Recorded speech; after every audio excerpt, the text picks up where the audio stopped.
Welcome to my YouTube channel Numeric Ocean. চ্যানেলটা সবাইকে subscribe করার অনুরোধ রইল, ভিডিওটায় লাইক করার অনুরোধ রইল, পুরো ভিডিওটা দেখবে, কোনো জায়গায় বুঝতে না পারলে কমেন্ট বক্সে জানাবে। আজকে আমরা পড়ব উপপাদ্য 32। সেখানে প্রমাণ করতে বলা হয়েছে ব্যাস নয় এরূপ কোন জ্যায়ের উপর বৃত্তের কেন্দ্র থেকে লম্ব টানলে ওই লম্ব জ্যাটিকে সমদ্বিখণ্ডিত করবে। তার জন্য আমরা একটা বৃত্ত আঁকবো। এই বৃত্তটা হাতে আমরা কেউ আঁকবো না, কাঁটার কম্পাসের সাহায্যে এটাকে আঁকবো। তো এরকম একটা বৃত্ত আঁকার পরে যেখানে কাঁটাটা টাচ করছে সেখানে নাম দেব ও।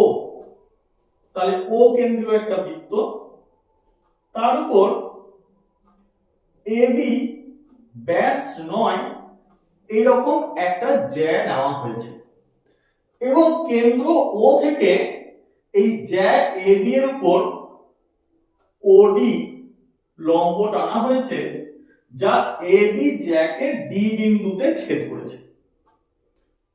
প্রমাণ করতে হবে যে ডি বিন্দুতে এবি জ্যাটা সমদ্বিখণ্ডিত হয়।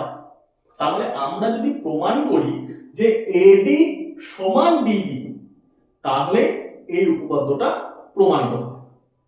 তাহলে যেটা ছবি আঁকলাম এটাকে আমরা লিখব প্রদত্ত হয়। মনে করা যাক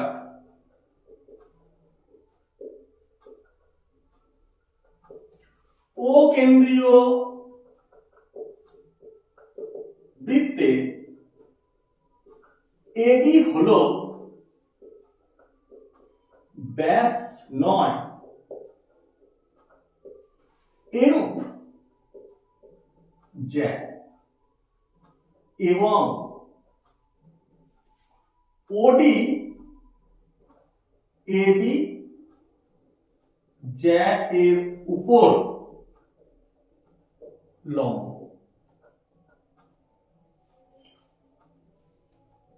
প্রামাণ্য আমাদের কি প্রমাণ করতে হবে? না, প্রমাণ করতে হবে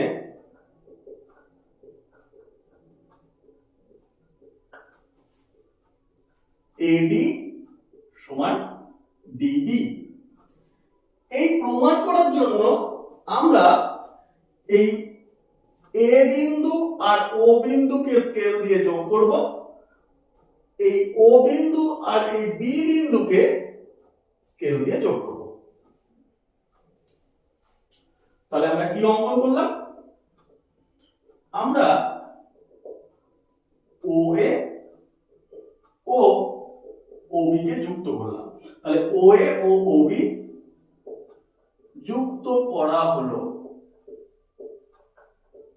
যেই মাত্র যুক্ত করলাম আমরা দুটো সমকোণী ত্রিভুজ পেলাম, একটা ওএডি আর একটা ওবিডি। কেন সমকোণী ত্রিভুজ? কারণ যেহেতু লম্ব টেনেছি এবি জ্যার উপর ওডি, তাহলে ওডিএ আর ওডিবি এই দুটো সন্নিহিত কোণ প্রত্যেককে 90 ডিগ্রি করে এক সমকোণ। তাহলে ও এডি ত্রিভুজের ওডিএ কোণটা 90 ডিগ্রি, তাহলে ও এডি ত্রিভুজটা সমকোণী ত্রিভুজ। একই রকম ভাবে ও বিডি ত্রিভুজের ও ডিবি এই কোণটা 90 ডিগ্রি, তাহলে ও বিডি এই ত্রিভুজটা হচ্ছে সমকোণী ত্রিভুজ।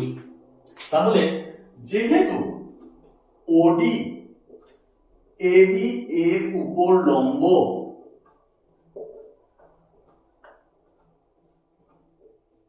অতএব ত্রিভুজ ও এ ডি ও ত্রিভুজ ও বিডি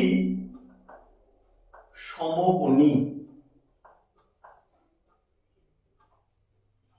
সমকোণী ত্রিভুজ ও এডি ও ও বিডি এ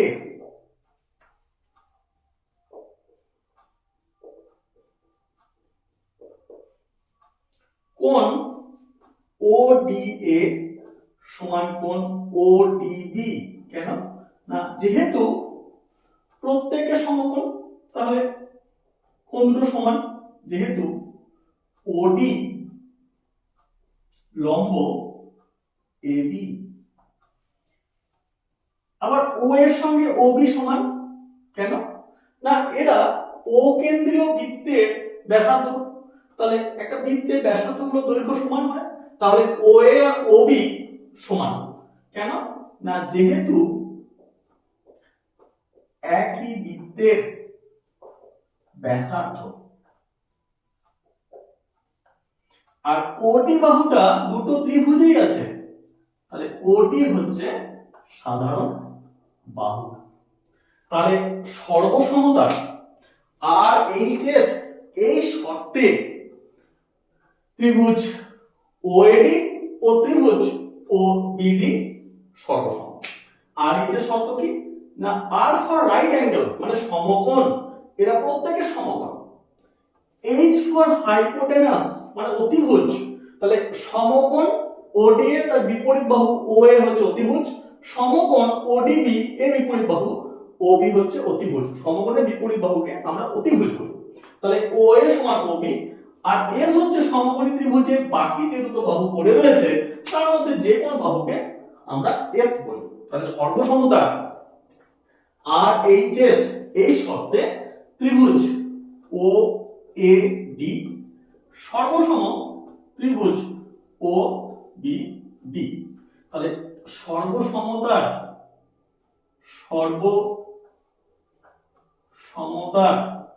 আর এইচ এস শর্তানুযায়ী,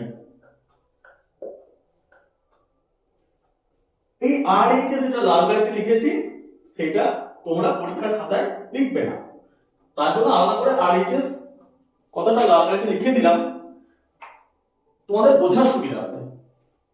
তাহলে যেই ত্রিভুজ ওএডি আর ওবিডি সর্বসম হয়ে গেল, তাহলে বাকি যারা বাহু পড়ে রয়েছে বা কোণ পড়ে রয়েছে তারা সমান। তাহলে তাহলে এডি সমান ডি। কেন না, সর্বসম ত্রিভুজের অনুরূপ অংশ, এটাই আমাকে প্রমাণ করতে বলা হয়েছিল, সেটা প্রমাণ করা হয়েছে যুক্তি দিয়ে। তাহলে এবার শেষে আমরা লিখে দেব প্রমাণিত। Thank you.